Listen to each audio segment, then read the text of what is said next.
Hello. हाँ जी student, आज हम करने वाले हैं जो इस साल 2021-22 का जो फिजिक्स का जो 12th का जो पेपर आया है उसमें जितने भी न्यूमेरिकल हैं वो हम सॉल्व करेंगे। मैं आपको एक एक करके सॉल्व कराने की कोशिश करता हूँ। दिक्कत हो तो कमेंट बॉक्स में आप कमेंट कर देंगे कि समझ में आया नहीं है, ठीक है। तो एक तो आपका न्यूमेरिकल दे रखा है, क्वेश्चन दे रखा मतलब 5 नंबर का, 5 क्वेश्चन दे रखा आपको 1.5 नंबर मिल रहा है। और ये देखते हैं वो न्यूमेरिकल नंबर 5 है आपका, और वो ये देता है कि ये और ये बताओ कुछ इस टाइप का आपको दे रखा है, ठीक है।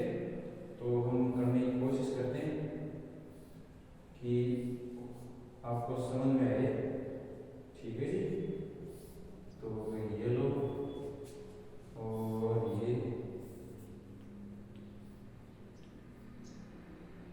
ये लो, ठीक है।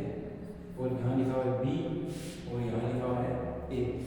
और आपको इसमें पूछा क्या है, इसमें ये पूछा कि यदि C1 C2 C3 मैं लगा देता हूँ यहाँ पर, ये C1 का आपको दे रखा है 40 माइक्रोफैराड, ठीक है। और ये C2 दे रखा है, ये भी 40 माइक्रोफैराड दे रखा है। और ये जो C दे रखा है C3, ये दे रखा है आपको 20 माइक्रोफैराड, ठीक है। और ये दे रखा है C4, ये भी आपको दे रखा है 20 माइक्रोफैराड। और ये दे रखा है आपको C5, वो दे रखा है आपको 40 माइक्रोफैराड, ठीक है। और ये पूछ रहा है यदि C1 C2 C3 C4 C5 5 संधारित्र चित्र में दर्शाए अनुसार विद्युत परिपथ में जोड़े गए तो बिंदु ए व बी के बीच या मध्य इस जाल या नेटवर्क की तुल्य धारिता की गणना कीजिए, ठीक है। देखो ये दोनों श्रेणियों में C1 और C2, C4 और ये C3 और C4 ये है समांतर क्रम, ठीक है। तो C1 और C2 श्रेणी क्रम में तो इनकी तुल्य धारिता निकालेंगे। तो देखिए जी, चूंकि C1 व C2 श्रेणी क्रम में आता है तुल्य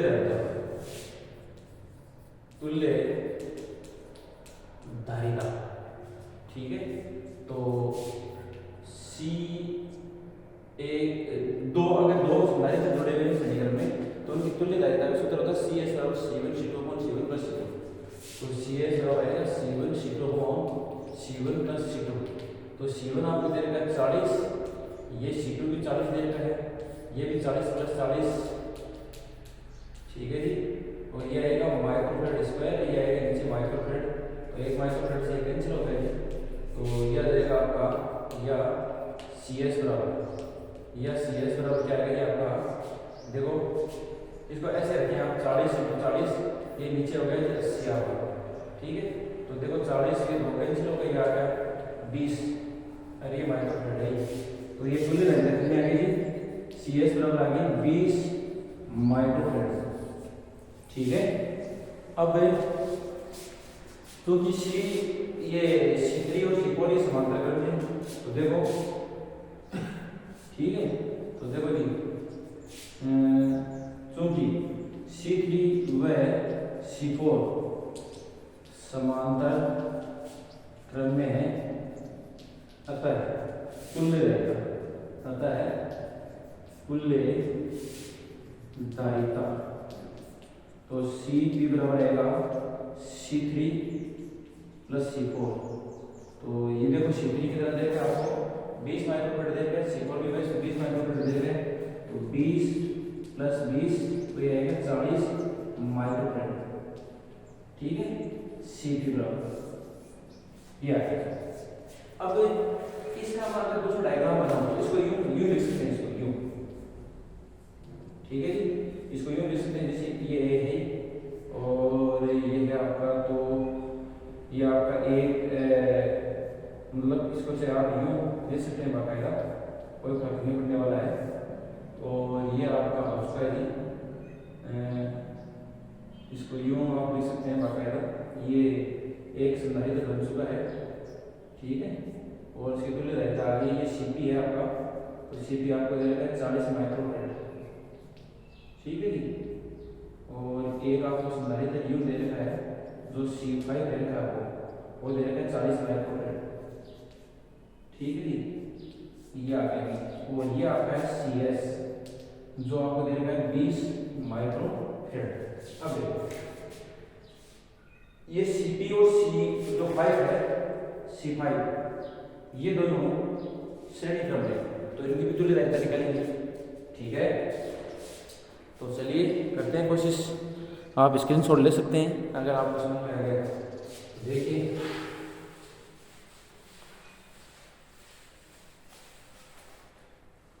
तो देखो, चूंकि Cp व C5 श्रेणी क्रम में, अतः तुल्य रहेगा। तो तुल्य रहेगा, देखो ये कितनी आने वाली है CS बेस, तो आ जाएगा Cp प्लस C5, सॉरी एक मिनट, श्रेणी क्रम क्या रहेगा Cp इंटू ये C5 बटे Cp प्लस C5, तो ये आ जाएगा आपका Cp आपको दे रखा कितना जी, ये नीचे आएगा 40 माइक्रोफैराड इंटू C5 दे रखा है आपको, ये भी 40 माइक्रोफैराड दे रखा है, ये नीचे आ जाएगा 80, तो कैंसिल कर देते हैं, ठीक है। CS डैश तो कितना है कि CS डैश ये आ गया 20 माइक्रोफैराड, ठीक है। अब देखो ये जो CS डैश है, ठीक है, इसके बाद एक डायग्राम और बनेगा, उसको हम कैसे लिखेंगे, ये दोनों श्रेणी क्रम में ही है, तो क्या है कैसे बनेगा डायग्राम, ये एक तो ये रहेगा, एक तो ये आ जाएगा आपका जो CS है, ठीक है, तो ये CS है तो आपको दे रखा है 20 माइक्रोफैराड में लिखा है, एक और आ जाएगा, इसको हम यूं आपसे तो यूं लिख दें, उससे कोई फर्क नहीं पड़ने वाला है, और एक है ये आपका इस ये आ जाएगा एक, ठीक है, ये आपका ये आ जाएगा आपका CS डैश, तो वो आ जाएगा कितना जी, CS डैश 20 माइक्रोफैराड, 20 माइक्रोफैराड, ठीक है। ये शायद मिल जाएगा। अब ये दोनों ना CS डैश ये दोनों समांतर क्रम में, तो इनकी तुल्यता फिर हम निकालेंगे, तो इसको थोड़ा सा हम इसमें डिलीट कर देता हूँ, यहाँ से थोड़ा सा मिटा देता हूँ, ठीक है। तो देखिए ये दोनों यहाँ लिखेंगे हम लोग, चूंकि देखो CS और CS डैश, चूंकि CS व CS डैश समांतर क्रम में है, अतः तुल्य दायिका, तो तुल्य दायिका कितनी आएगी जी, समांतर क्रम में तो Cp डैश आ जाएगा, Cp तो आ गया पहले, तो यह आ जाएगा CS प्लस CS डैश, तो दोनों 20 हैं, तो 20 प्लस 20 यह आ जाएगा 40 माइक्रोफैराड Cp डैश का, ठीक है। ये आपका इस जो न्यूमेरिकल जो आपको दे रखा था ये, इसका आंसर ये आएगा आपका 40 माइक्रोफैराड, ठीक है जी।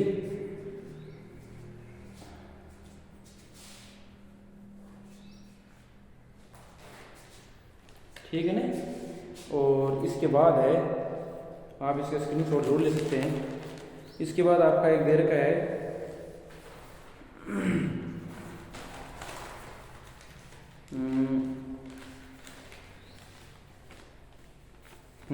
एक और देर का देखो,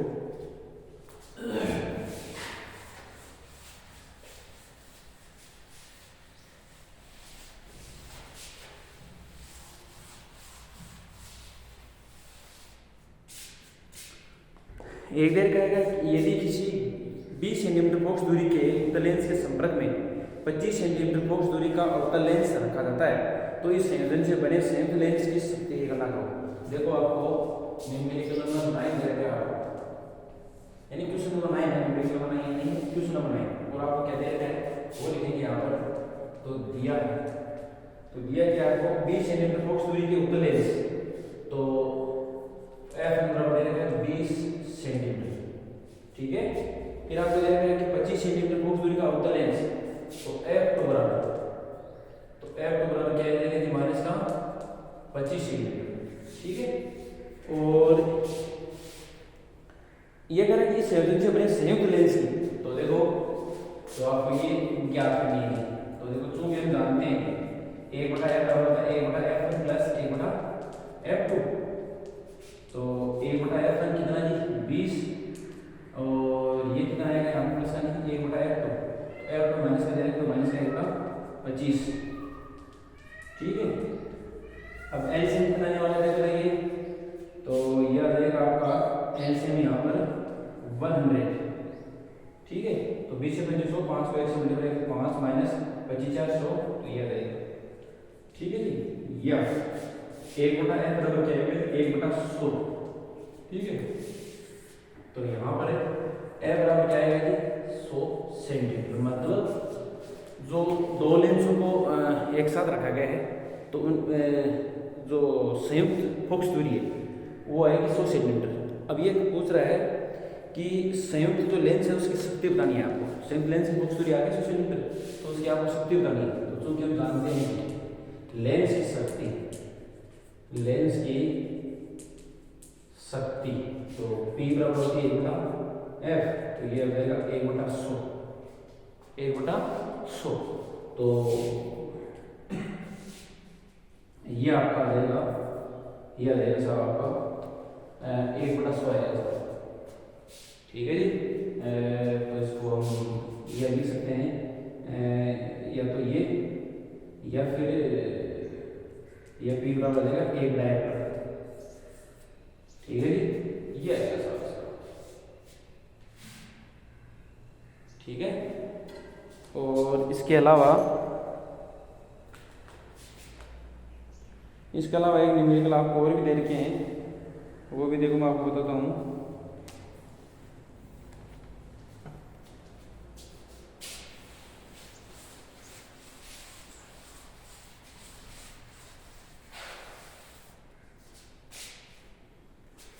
एक देर का है न्यूमेरिकल, यानी इसमें क्वेश्चन नंबर 11 देर का है, देर का 100 वोल्ट की विभवांतर द्वारा त्वरित किसी इलेक्ट्रॉन से संबंधित दीप्रोली तरंगदैर्घ्य की परिक्रमा बताइए आप।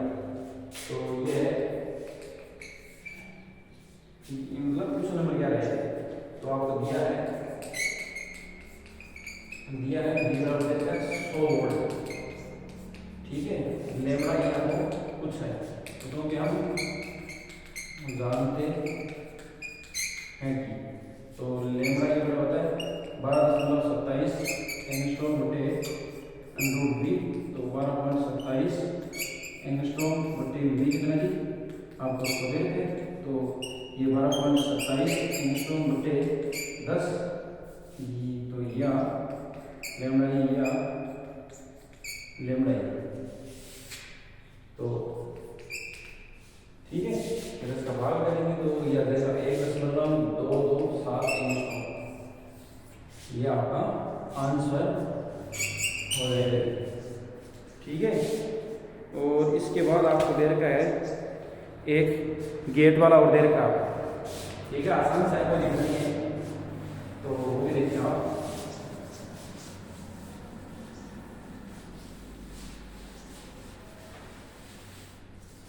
ठीक है, एक आपको गेट दे रखा है, ये कह रहा है कि 2 नोट गेट एवं एक नोर गेट के संयोजन से चित्र में एक परिपथ दर्शाया गया है, इस संयोजित परिपथ की सत्यामान सारणी बनाइए। देखो आपको क्या दे रखा है, ये आपको क्वेश्चन नंबर दे रखा है 15, ठीक है जी। और ये दे रखा है आपको इस टाइप का, और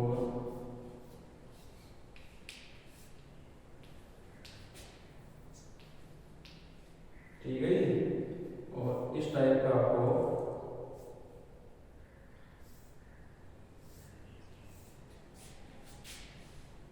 ठीक है जी।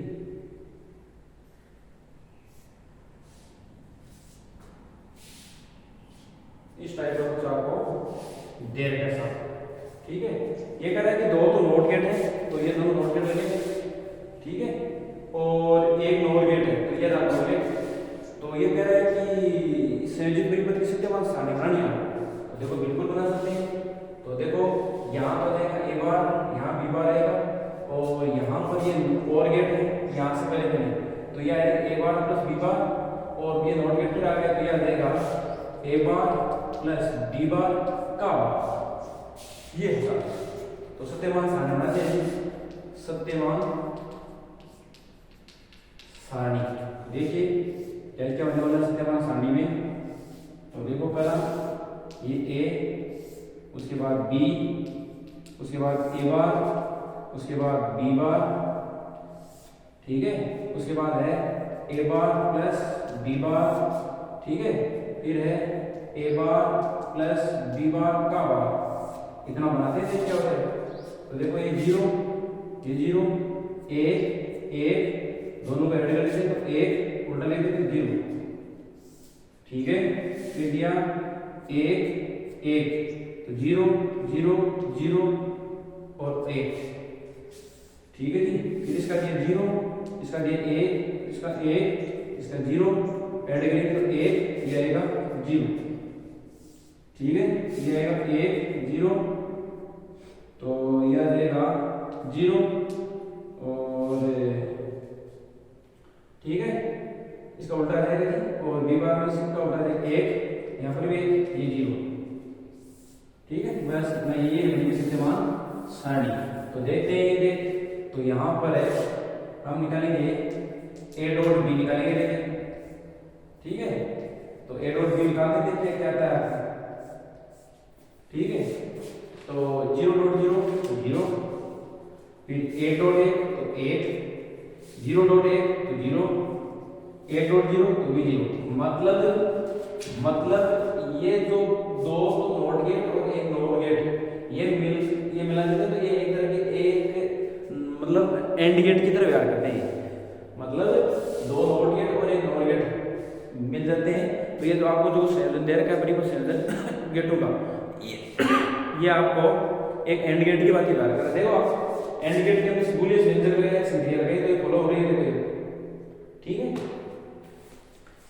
इसके अलावा ठीक है, ये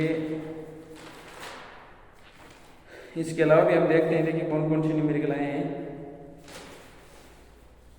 इसके अलावा एक न्यूमेरिकल हो रहा है, वो अगले अध्याय में हम करेंगे, अगली क्लास में। तब तक के लिए आप ये इतना जरूर स्टडी करें, ठीक है जी। बाकी अगर आपको नहीं समझ में आया तो मेरे को आप कमेंट बॉक्स में ज़रूर बताएं, मतलब जो भी है आपका, कि भाई मेरे को ये समझ में नहीं है, क्या है क्या नहीं है, जितनी भी प्रॉब्लम है आप कमेंट बॉक्स में ज़रूर बताएं। आप एक थोड़ा सा और दे रखा है आपको, वो भी बता देते हैं आपको, ठीक है ना।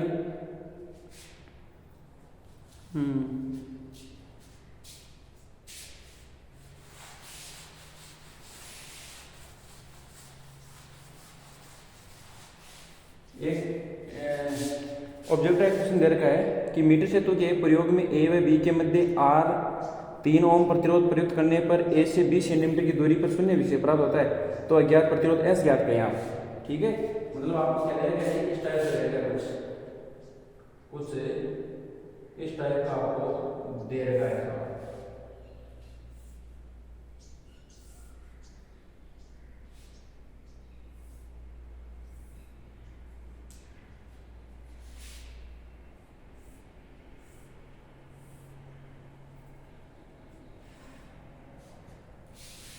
और यहाँ पर एक प्रतिरोध दे रखा है, और ये दे रखा है आर वाला देखिए 3 ओम, ठीक है जी। और ये आपको दे रखा है यहाँ पर बिंदु बी दे रखा है,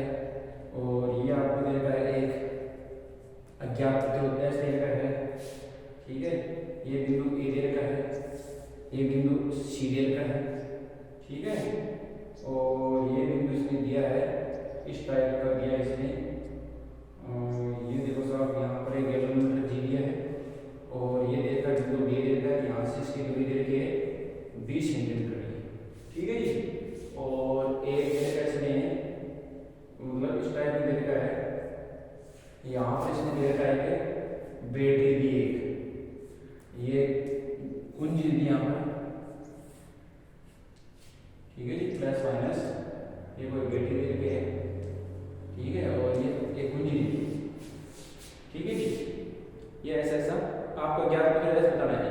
तो देखो ये कितनी हो गई यहाँ से, ये 80 सेंटीमीटर हो गया यहाँ तक, ये पूरी ए से लेकर सी तक ये तार 1 मीटर का होता है, 100 सेंटीमीटर हो गया।